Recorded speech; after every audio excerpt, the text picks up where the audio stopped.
Le peintre, c'est Charles Mille-Sandeau, artiste vendéen, et qui a peint Alain James-Desacq, le collectionneur, dans son intérieur, dans sa propriété du Bois du Breuil. Alain James-Desacq, son nom n'est pas forcément connu du grand public, et pourtant il collectionnait des artistes de renom.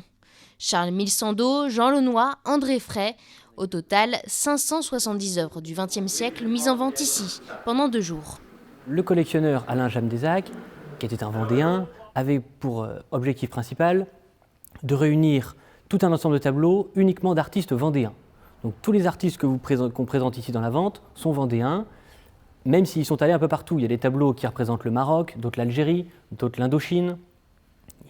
Beaucoup de pays ont été fréquentés par ces artistes, mais le point commun, c'est qu'ils sont tous vendéens.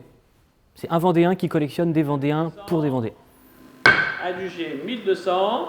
Une collection exceptionnelle qui a attiré pour ce premier jour de vente près de 650 enchérisseurs potentiels et plus de 21 nationalités différentes. 490, 500. Parmi les acheteurs, des Vendéens venus chercher ici un petit bout de leur histoire.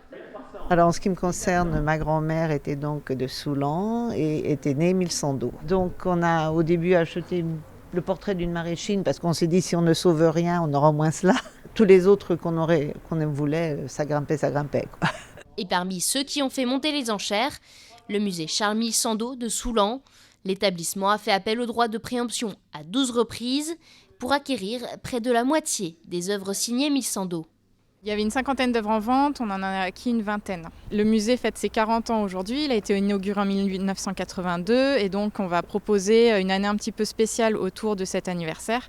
Et donc on espère pouvoir valoriser ces acquisitions aujourd'hui au sein du musée dès cette année. C'est de notre compétence et de notre rôle aujourd'hui de retranscrire un petit peu cette vision qu'ils avaient de notre territoire.